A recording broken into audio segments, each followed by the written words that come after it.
Hello and welcome to another episode of Kiawah's Sharing with the Community podcast. I'm one of your council members, Madeleine, Kaye, and I'm joined today with town's newest council member, Luke Farrell. Thank you for joining me. Thanks. Luke and I are both fairly new to town council. I began my term last February and Luke began in May, and we thought this would be a great opportunity for the community to learn more about both of us. So let's jump right in. Luke, you've got an unusual story about how you ended up on Kiawah. Can you tell me about that? I'd be glad to, Madeleine. Like many people, I came here 30 years ago plus with my kids to visit grandparents, and we've been coming for 30 years. We bought our property in 2018, and we thought it would be several years before we came down and moved here full time.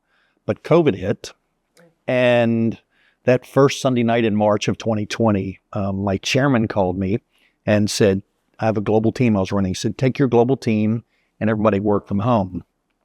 Now, we intended to come to Kiawah, my wife and I, the following week. So we actually came that Tuesday after that call. And as it turned out, we just never left. COVID hit. I worked here for 2 years from my home office. And I decided to retire and retired here, and we still have our house in California. We're selling that. But like many people, I came to Kiawah and just never left. Well, I came to Kiawah about 40 years ago for the first time, and but came back with my daughter year after year after year, and really never thought I was going to end up here. But then Kiawah just seemed to be an awfully nice alternative to Minnesota. So here I am. You've got a career background in chemical engineering and finance. Talk a little bit about what you learned from that experience that will apply to your work on town council. Yeah, I went to University of Virginia, as many people know, and got a degree in chemical engineering.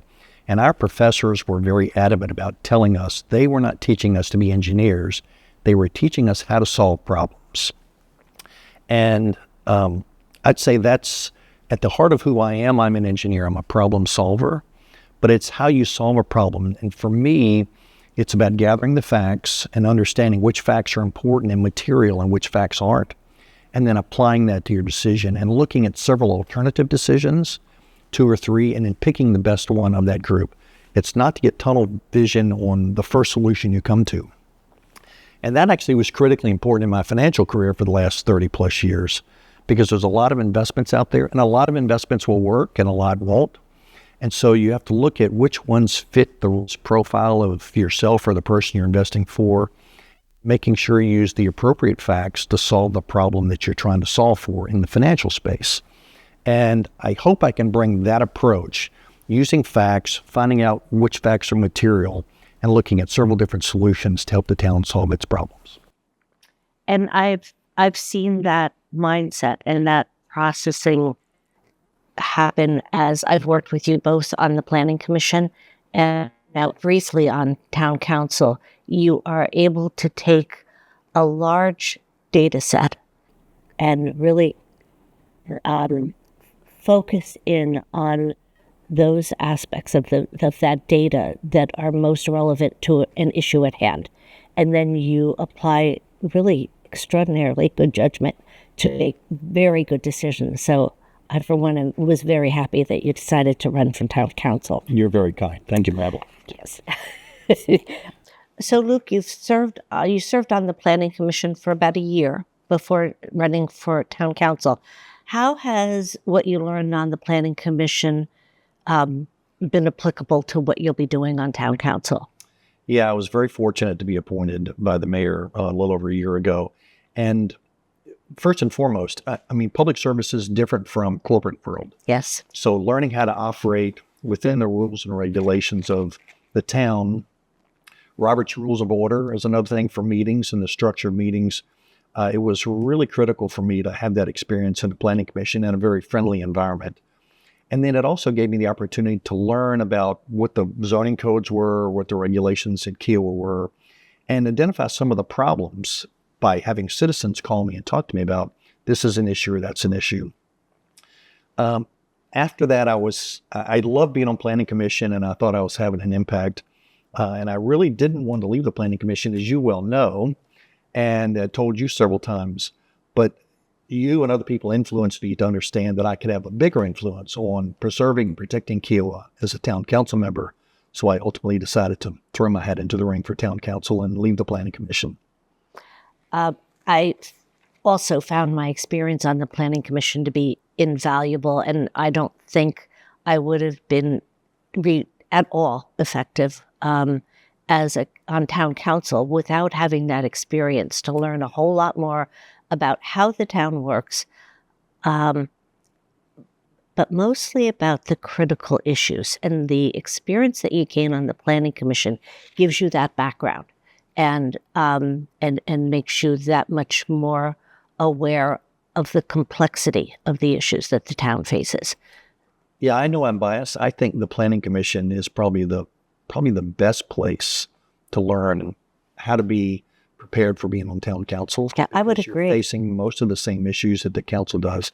There's still some other stuff that they do, of course, but I think it's a unique experience to get from planning commission.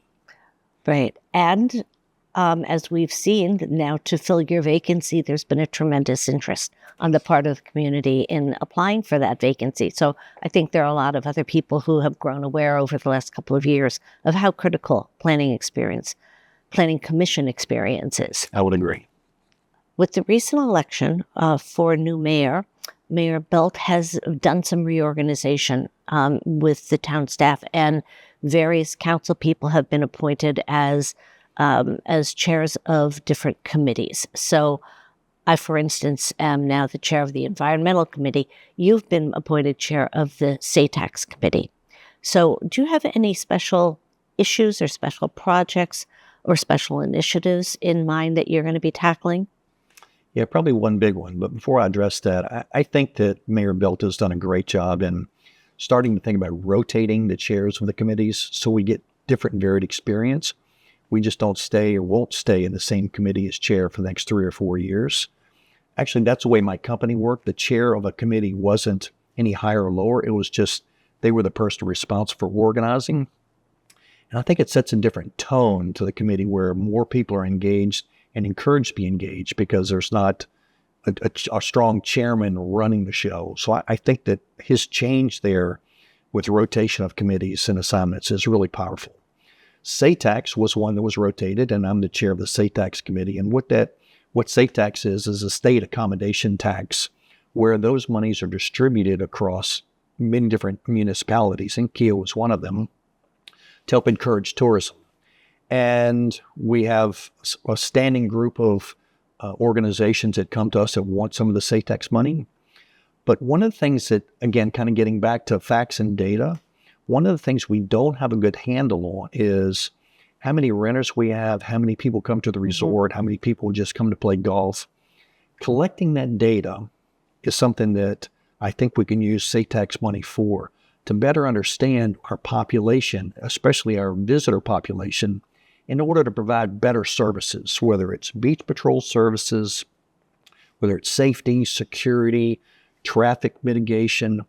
All of these things are going to require some data about the resort and about the rental community, and we don't have a good handle on that now. And SATAX money can be one of those things we can use to gain that information to provide a better experience for our visitors and provide a better experience for the residents who live here. So that's probably my passion for SATAX right now. And to add to the philosophy of moving people around back in the corporate world, we also got moved around every 18 months to 24 months from department to department to department, so that you'd learn a little bit about finance, and then you might learn something about marketing, and then you might learn something about sales management. But you were exposed to a lot of different aspects of the business, and it made you then, it put you in a position to move on to higher levels of management. So did you ever get exposed to environmental in your career? Because you're in charge of the environmental committee here now. Talk about that a little bit. No, actually, corporate-wise, no, not at all.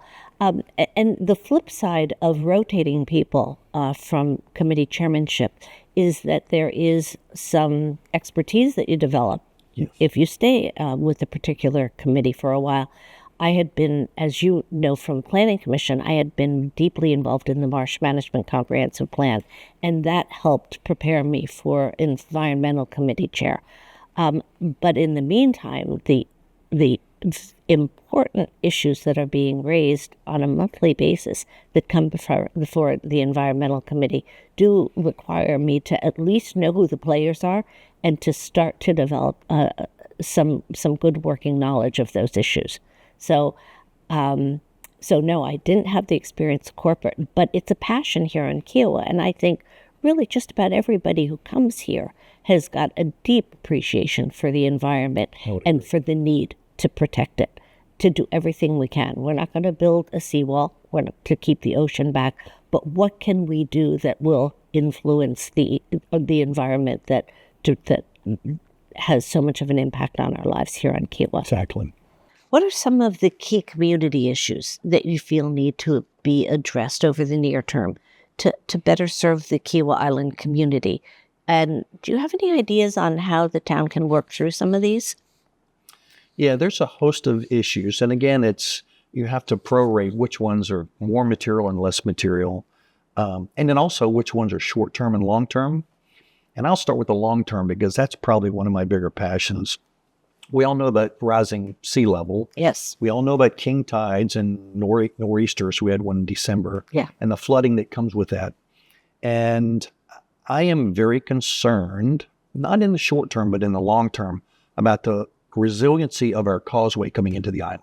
Uh-huh. We have a causeway and a bridge, and the bridge is the highest point, so quite a few thousand yards in either direction. And I think we ought to start thinking about putting a plan in place today. We're working on this in the comprehensive plan, as you well know, about making that causeway more resilient. We all saw what happened at Captiva Island in Florida a year or so ago, and we certainly wouldn't want that to happen here. But beyond the longer term, the shorter term, the flooding issues where you can't get down Kiawah Island Parkway or Governor's Drive at certain places, there's been some mitigation. KICA is responsible for most of that, but we can help with that in terms of safety and security and egress, and that's probably one issue. The other issue that the town can help with is as we further have development, the resort will be doing most of the development going forward.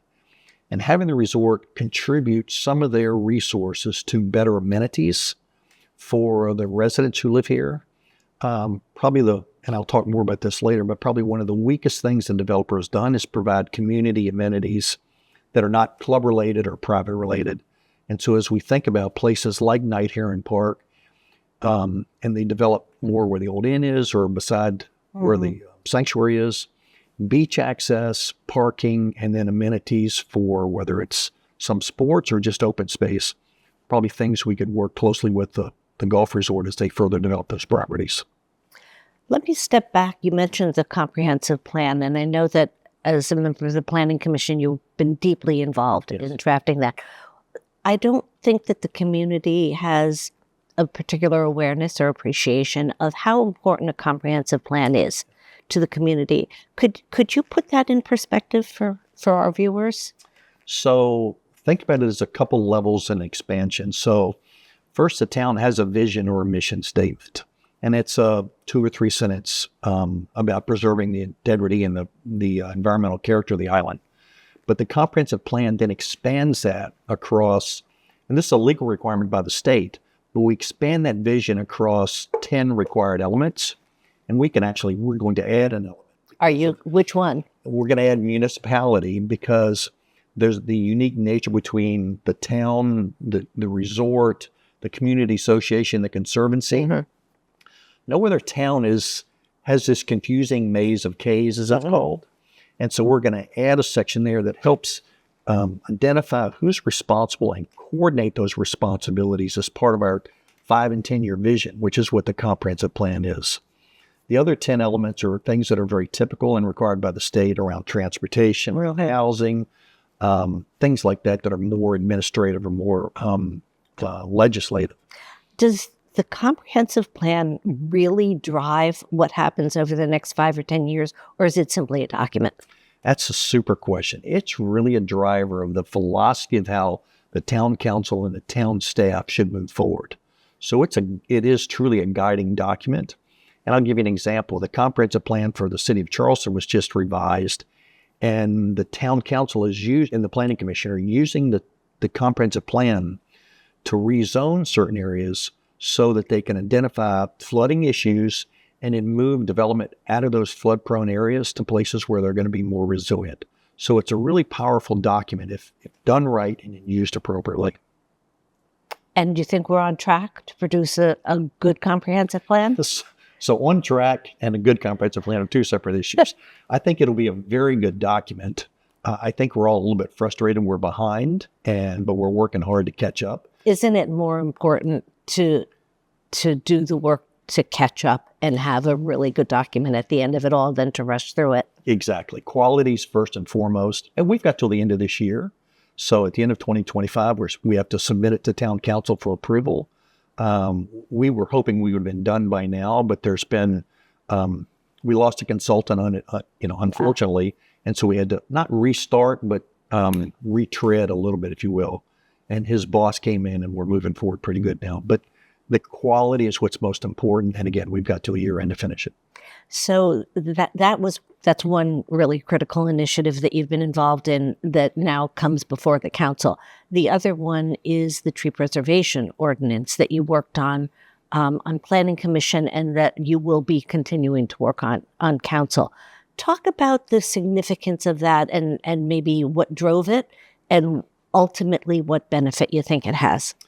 So again, back to the environment in Kiawah, I think that everybody who lives here for a couple of different reasons, but one of them is the environment and the character of Kiawah and the natural state in which it is and we all live with. Because designing with nature is a fundamental tenet of the design through the ARB. Kiawah is one of the few places, maybe the only place on the East Coast, where the canopy is increased over the last 10 to 20 years rather than decrease. So the tree preservation ordinance is really a means for us to legislate and make sure that continues. It's a good initiative in its own right, but importantly, I think we all learned lessons a couple of years ago at the Cape when the Cape was clear cut. Yes. And we lost maritime forest and we lost some of the natural trees there. Some of the big oak trees were preserved, but probably not enough as we all look back now. So the ordinance will protect any future development, and there's two huge swaths left to be developed that the golf resort owns, that we don't make that same mistake or allow that same mistake to be made again. Again, it's about preserving the environment for all of us, but it's also preserving the environment, habitat for animals as well. Yes. Whether it's turtles, whether it's shorebirds, whether it's the bobcat population, which is critically important to controlling the deer population. That tree ordinance really has a lot of tentacles going in a lot of directions to preserve the character and uniqueness of Kiawah. I'm switching gears here. If you had a magic wand and you could change one thing about Kiawah, given that you've been coming here for 30 years, what might you choose? Yeah, king for a day is a dangerous thing, especially with me. And there's a bunch of things that come to top of mind. When we started coming here, Betsy Harrison was 2 lanes. I think if I could wave a wand, I would forestall development on Johns Island as it approaches Kiawah. That the traffic, the development, the apartments that are coming, it takes a bit away from kind of the entranceway coming into Kiawah. You and I have talked offline a lot about amenities on the island. What would you do with your magic wand on that front? Yeah, that's the one island king for the day. I think probably the only mistake that the developer has made over the course of time, and Buddy Darby and his predecessor, great job, broadly speaking. The one thing that they've missed is leaving enough open space or certain access points for the residents as this island is really grown. I think as we look forward, if I could wave a wand, I would have more open space, more beach parking, more access to the beach, especially for residents who live on the marsh side. Yeah. There is parking on the street is okay. It's accepted. But if we had larger spaces for people to park, whether it's bikes or cars, that would probably be the one requirement or ask that I would have is to wave my wand and have more open space closer to the beach for everybody to enjoy. Good answer. What would you do if you had a magic wand for the day? Well, it's also dangerous to be queen for a day or empress of the Kiawah universe for a day. But I probably would step back in time and put a halt to the development of housing anywhere west of Duneside and leave that land maybe in conservancy status for perpetuity, as they say. Although I think Beachwalker Park should be there. I think that's a great give back to the broader Johns Island community. But I think preserving that western stretch of the island, keeping it without housing would have been a really good thing. I have thoroughly enjoyed this chat today, and I've learned a lot, and I'm sure that the community has as well. So thank you for participating in this. Thank you for running for town council, and welcome to council. We really it's been my pleasure, and thank you so much for encouraging me to run. I think we all win as a result of that one. Thanks, Lucas.